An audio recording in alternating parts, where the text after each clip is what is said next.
Você sabia que Deus fala com todos nós através da natureza? A natureza é uma revelação de Deus. O apóstolo Paulo diz que os atributos invisíveis de Deus, assim o seu eterno poder como sua própria divindade, se reconhecem por meio das coisas que foram criadas. Sim, a natureza revela um Deus que nos ama.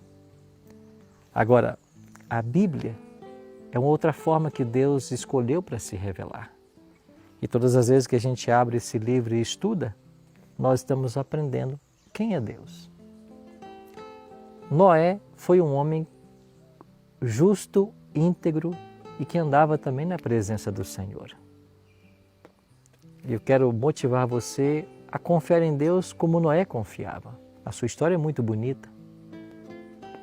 Estamos falando de um tempo em que a humanidade estava longe de Deus. O mal crescia com força. Havia violência, opressão, havia imoralidade sexual.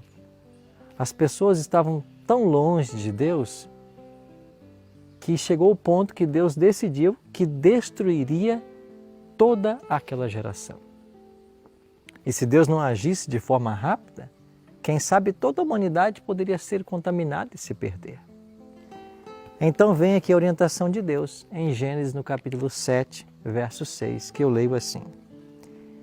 Tinha Noé 600 anos de idade, quando as águas do dilúvio inundaram a terra. Com cerca de 480 anos de idade, Deus chamou Noé para construir a arca.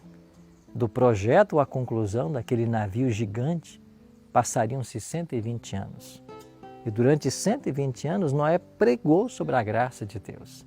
A cada martelada, ele e sua família instavam o povo ao arrependimento. É certo que alguns ouviram a pregação de Noé e voltaram dos seus maus caminhos para Deus, mas muita gente, inclusive pessoas que haviam participado da construção da própria arca, não ouviram o chamado nem se arrependeram de seus pecados. É interessante notar que o pecado não alterou de uma vez a ordem no mundo. As leis naturais, as estações eram fixas e mantinham sua perfeita ordem desde a criação. Até ali, nenhum pingo de chuva havia caído sobre a terra e nem rios haviam transbordado. Por isso, era ilógico para que eles aceitassem um evento catastrófico assim. Mas eles não reconheciam que a mão daquele que continha as águas estava agora agindo. E enquanto eles viviam sua vida naquela falsa paz e falsa segurança, um dia a porta da arca se fechou e dentro os últimos membros que sobreviveriam da família humana. Lá fora, todos aqueles que se recusaram a ouvir a palavra de advertência. Então o dilúvio caiu. Não foi simplesmente uma chuva pesada e longa, não. Foi uma chuva tão intensa que durou 40 dias. Isso liberou uma enorme massa de água que caiu do céu e irrompeu também do solo, lançando no ar uma enorme quantidade de rochas, lavas, detritos. A violência foi tanta que ao longo de 40 dias, continentes foram separados. As cordilheiras e vales se formaram.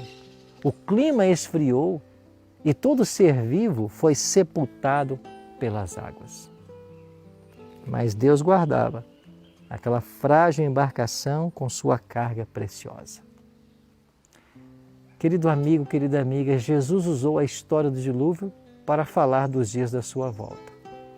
Ele diz que seriam parecidos e os sinais estão aí, além da violência, da opressão, das imoralidades, da idolatria que presenciamos em nossos dias, nessa pandemia sem precedentes, nos mostrando de que nós precisamos entrar no barco, entrar na arca.